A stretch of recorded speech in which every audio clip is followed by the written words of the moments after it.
Hey everyone, this is your host Sonia, and welcome to Sonia's Space. I've created this friendly space to inspire and encourage my listeners throughout their day. On this podcast series, I want to talk about life, relationships, mental health, women empowerment, hardships, and new experiences. My goal is to have an authentic and vulnerable discussion with my listeners. Hey everyone, thanks for tuning in to another episode of Sonia's Space. This is episode 7, and this is the last episode of 2023. I'm actually really surprised that I got 7 episodes down since September, and I'm really looking forward to many more episodes for year 2024. Also, please bear with me, my voice. I may sound a little congested. I went to Six Flags yesterday with my family, and of course, sitting on all the rides and stuff. I should have thought about that, but I think I got like a little cold off of that. Overall, I'm okay, but feeling a little congested. So if I sound a little stuffy or deep, that is the reason. But I hope you all had a good holiday and are looking forward to New Year's. I know I am really looking forward to the new year. This year personally has been a tough but a remarkable year. I mean, I was able to travel a lot. I started my podcast series. I spent a lot of time with family this year, family from Canada, from Pakistan, and of course, my brother's Valima event, which was last week. It went really well. That was something that I was planning for months. We basically had the wedding season going on since November. We had so many events. So the Valima event was the last event. It went really well. I'm so glad that I got to spend time with family and friends. It was a good time. And not only that, I absolutely love Christmas as well. And it was really nice to celebrate the holidays with the family. I always feel a little down after the holidays, especially after Christmas, but I'm really looking forward to the new year. So let's get right into our topic for today, which is my takeaways from 2023 and setting up for the new year. I had, like I said, a very tough but remarkable year. I definitely had a lot of ups and downs in 2023, especially since I had some family members that were hospitalized. They're doing much better, but it was a lot for on the family itself. I wanted to talk about my experience with 2023 and my takeaways for this year, and also go into how we can prepare ourselves for the next year to meet goals and track our progress, and how to meet short-term and long-term goals. So what exactly is a New Year's resolution? And it's essentially a commitment that you make to yourself, a promise that starting at the first day of the next year, you start to do something that's good for you and you stop doing something that's bad for you. And be it that's something that's health related to your career, related to your social life. You're setting yourself up for the next year, knowing that you need to work on yourself and be better in certain areas of your life. For me personally, towards the end of year 2022, I had set personal goals for myself for 2023, and then I set goals with my husband as well. And a few of them were, one, saving money, because we got married last year, and if you've been married, most of the time you end up splurging on traveling and going out.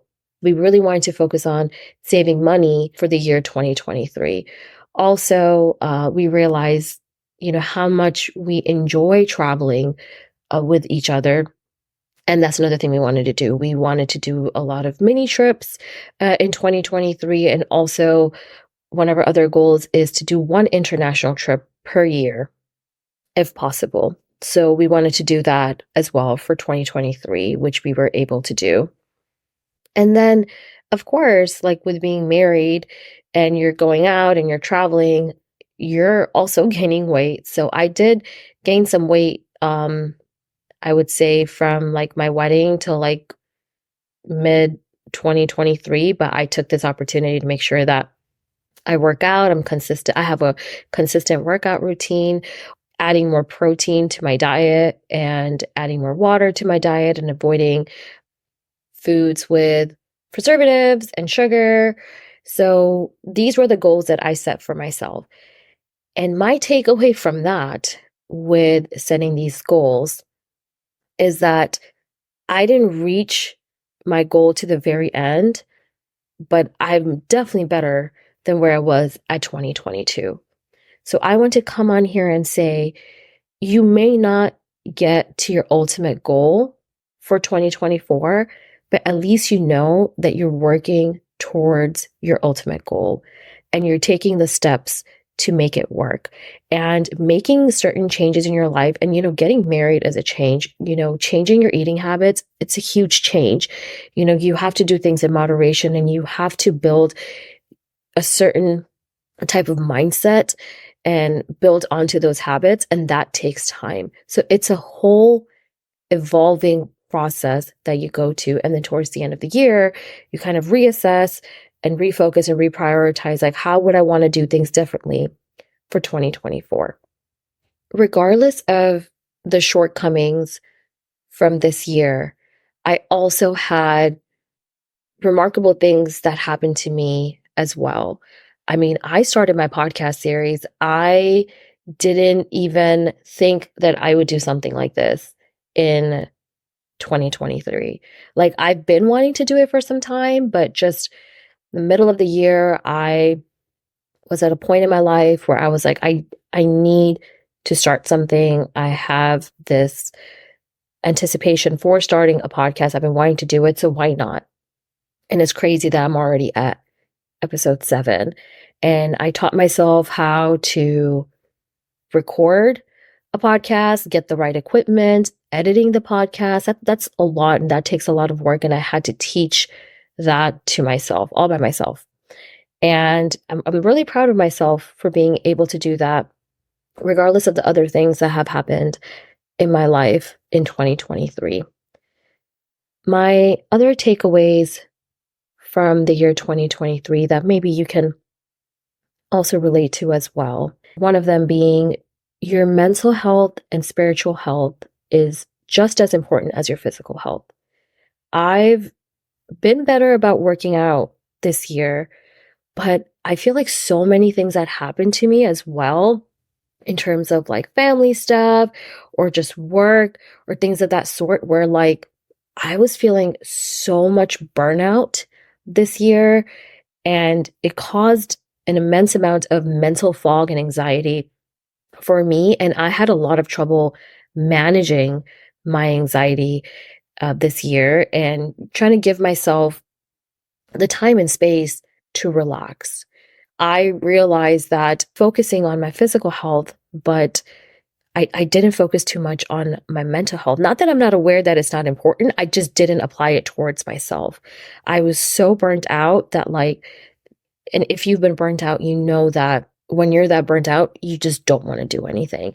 That is how I felt this year, like on and off.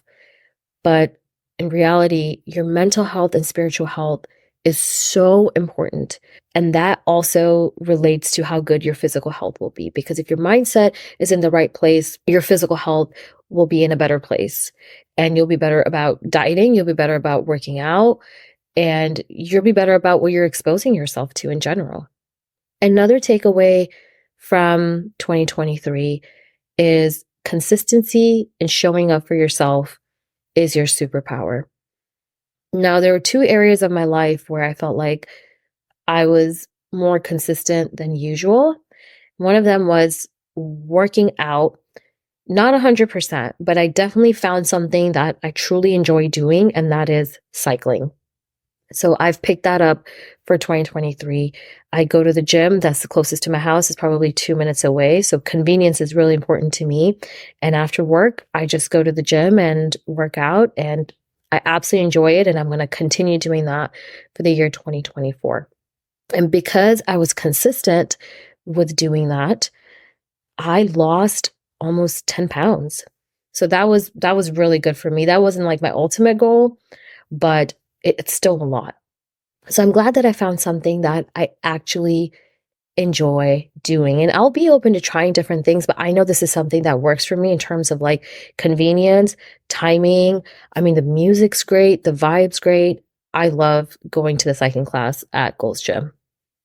Another thing that I realized where I had to be consistent and I had to show up for myself was with my podcast series. It was a huge step that I took this year to work on myself and finally do something that I've been wanting to do for years. And I had to tell myself, regardless of the ups and downs that I was having, I am going to try my best to release an episode every 2 to 3 weeks. And I was very consistent about that. I showed up for myself. I did the scripting. I held myself accountable because nobody else was going to hold me accountable for that. That's something that I had to teach myself because I was willing to do that for myself. So I'm really glad that I was able to do that. And I want to take this approach in other areas of my life as well. Another takeaway of mine is you don't need to apologize for doing what's best for you.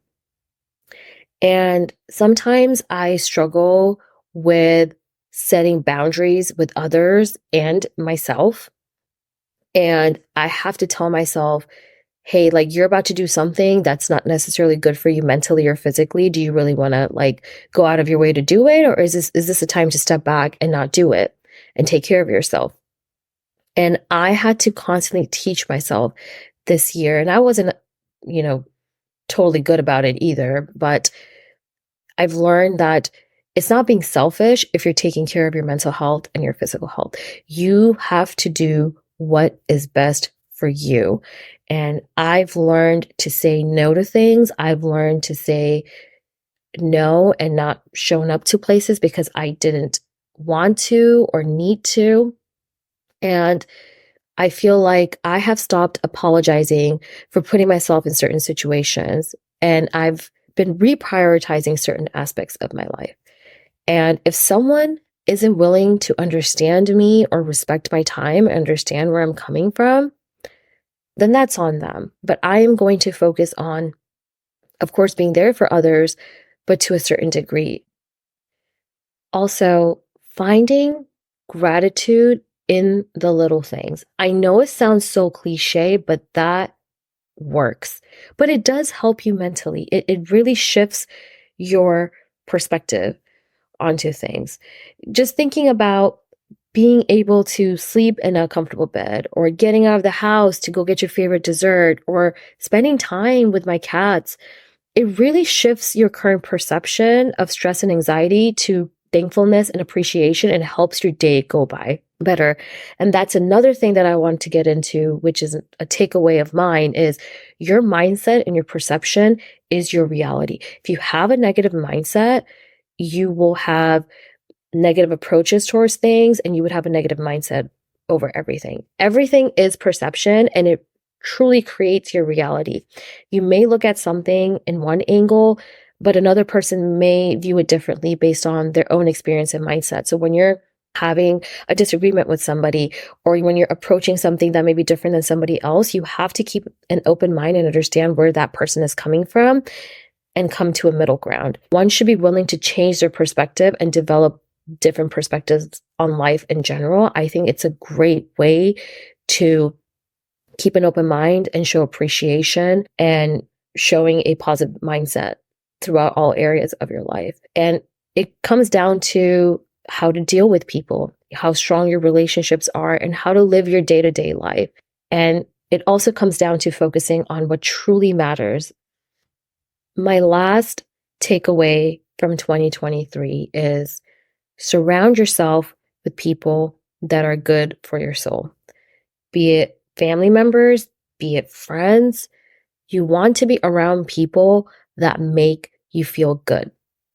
I feel like I've spent a lot of time over the last maybe 10 or so years where I've been around people that weren't necessarily good for my mental health.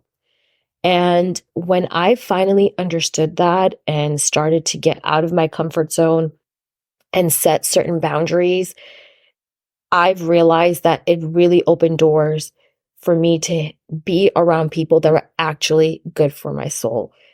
quality over quantity is so important. And another thing that I've realized, not everyone is your friend. They can be an acquaintance. So you can be hanging around somebody for X amount of years, but they aren't your true friend in the sense of you're having deep conversations or, having vulnerable conversations with that person.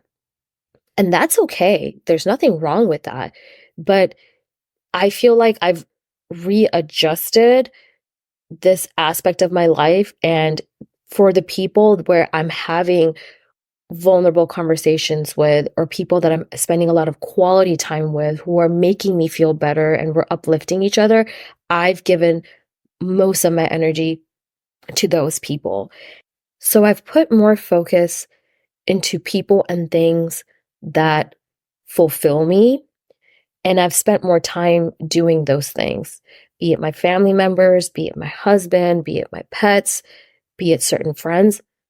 I have made major readjustments to my life in 2023. And I know what works well for me and I know what doesn't. And I don't want to be that person that just stays in their comfort zone. Just because I've known somebody for X amount of years, or just because I've done things a certain way for years. I took this year and reprioritized the people in my life to set a strong foundation for my future. I'm only allowing good quality conversations, good quality people for me. And that could be different for everybody, but I know what works for me. I know what I want and don't want in my life. And I am going to be more open to receiving that than just settling for something because I don't want to get out of my comfort zone. At the end, you want to make resolutions you'll actually keep for yourself. And that starts with being purposeful, knowing that you're going in with a purpose because you want a certain outcome. And this requires you to go in with some form of a strategy, right? Like if you want to lose weight, then sign up for classes or sign up for a gym and figure out why you haven't been going to the gym. Is it because of convenience? Is it because of the drive? I personally had that problem. Like I would feel lazy knowing that I have to drive 20 minutes to a gym when there's a gym like that's maybe 5 minutes away from me. So figure out what you need to do to make things easier for you to work on those goals. And also understand that rewarding yourself is so important. For every little thing that you do, be it minor, but you're working your way up to it, reward yourself in some way. And I think we fail to give ourselves credit for the things that we've accomplished, even if it's minor, but it builds up and it takes time. And then when you look back, you realize, wow, I did all of these things. It took time and consistency and effort, but I was able to accomplish it. So be easy on yourself, but also give yourself the credit that you deserve. I will end this episode with a mantra. Repeat this after me.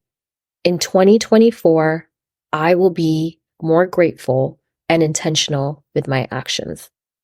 I will be more open and accepting of changes.